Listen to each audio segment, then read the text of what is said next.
and this fits or conforms itself to my string when I put the thumbnail down, when I put the thumb down on the string.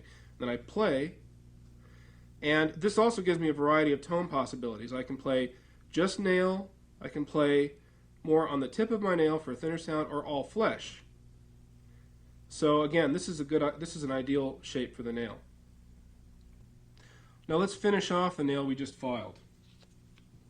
You take the little piece of paper we tore off before, and it's flexible, so you just put it underneath your nail like this. Okay, push it up under there. There we go. And just not file, but finish around. From side to side. Get the entire edge of the nail until it feels sort of glassy smooth. You can kind of tell when it starts feeling smooth. Then you get the absolute edge of the nail, and then you run it over the very top of your nail too. And I won't do that all here because I've already done my nail. Now, a couple other very important little items I want to mention here. I get asked a lot about what's a good length for the nail. This is how I tell. This always works for me. Now, you take your file and you just put it basically up and down like this. And you take your finger and you put it against the file. Got that? Now, the fingertip and the nail should touch at about the same time. If you have to do that for them to touch at the same time, too long. And if you have to do this for them to touch simultaneously, is too short. Basically, they should touch at almost the same time, possibly with a little tilt this way. But not much longer than that. For me, that's ideal. Now, it depends on how fat or how tapered your fingertip is. There's one more thing, too. If after you've filed and finished off your nail and you still have a little something, kind of a strange tone, but you can't quite place it because your nail looks perfect, this almost always works for me. You take your file like this, or if you have a metal file, you take your metal file and you put the paper around it like this. Okay? See that? And you just play on it like a string. Several times. Play on the guitar a little bit. Play the file, play on the guitar, until the tone goes away. It's usually just a little imperfection somehow on the edge of the nail. Now, we have to look at some nail types here. Very important. Look at the diagram on your screen. Now, there are a few different nail types we have.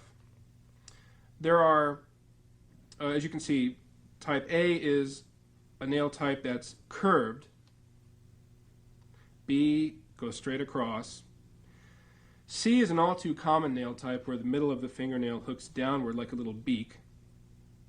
And type D is a type that curves up in the middle. And now, if you're lucky enough to have type A where it's round, you're not going to have much problem with your nail, with the nail shape. But unfortunately, too many of us have these other types of nails. So what to do? Now, these are only suggestions. Experiment with them a little bit and see how they work. But these usually work for me and students I've worked with. If you have either types A or B, from your, as you can see on your screen there, shapes number 3 and 4, either one of those ramps will do nicely. For type A especially, both of those shapes work really well. If you have type C with a little beak in the middle of your nail there dipping down, shape number 3 is really the only way to go, because what you're doing there, because of that upward ramp, you're cutting through the middle of that beak, that hook, and you're minimizing the hook that way. So that usually works. Experiment though with the extremity of the ramp. It could be might have to be a little more extreme depending on the severity of the hook. And if you have shape or type number D where it goes up in the middle, again you could use nail shapes 3 and 4. I would suggest again nail shape number 3, just because it again will slice through that imperfection there in the middle of your nail. But you know, try both. The thing is to be experimental here and really get to know what works for you. Don't lock yourself into any one way. You know, always kind of be free to experiment. And this way, not only you know what works best for you, but later on you'll be able to teach your students what's best for them. Now, remember, 2 things. straight line is good, and a ramp is good. That's nails.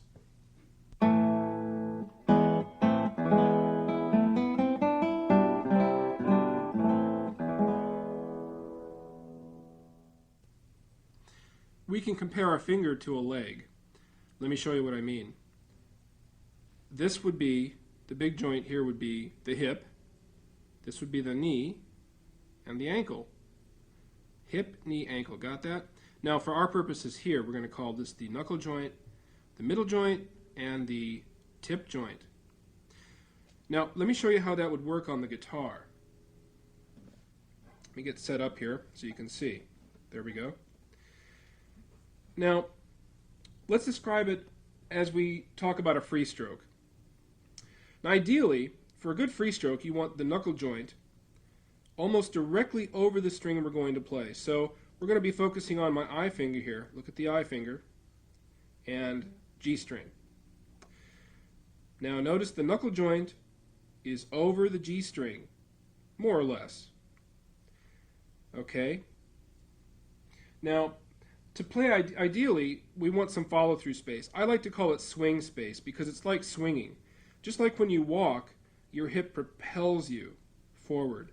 Likewise, when we play a stroke, the knuckle joint really gives us the thrust we need. So that's the power joint, and the other two smaller joints are like little helper joints.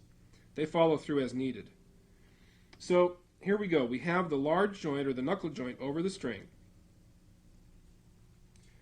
We're going to place the finger, and now we're going to pluck. Place, pressure, release. The swing space naturally goes over the other strings. Notice I'm not hitting the other strings here. The swing space I've allowed for myself gives me plenty of room to follow through this way. Alright, notice the thrust from my knuckle joint. It doesn't look like it's moving a lot, but I can sure feel it. Let's try that one more time. You always place, pressure, release. Those are the 3 steps in a stroke. Place, pressure, release. Now you should always place accurately each time and feel the string move underneath your fingertip. That's how we gauge the volume and the quality of tone. So for a louder tone, the string's going to be displaced more. For a softer tone, it's going to be still displaced, but less. And notice I follow through according to the amount of pressure I put on the string. I put a little bit of pressure, I follow through just a little bit. Now let's talk about a rest stroke. For the rest stroke, I'm going to move my knuckle joint. I'm still going to play the G string, mind you, with my first finger. Now I'm going to move the knuckle joint, though, back a string or two. Now this varies depending on how long your fingers are. I like to put it back, if I want a really fat tone, I'll put the knuckle joint, notice, over, let's say, the 5th string. Now my swing space includes the next string. So watch this. I'll place, pressure, release, and that string gets in the way. That's why we call it a rest stroke, because it rests momentarily on the next adjacent string here. Now likewise, don't forget the 3 components, place, pressure, release. On the pressure part of the stroke, if we want a loud tone, we press down toward the guitar more, and then release.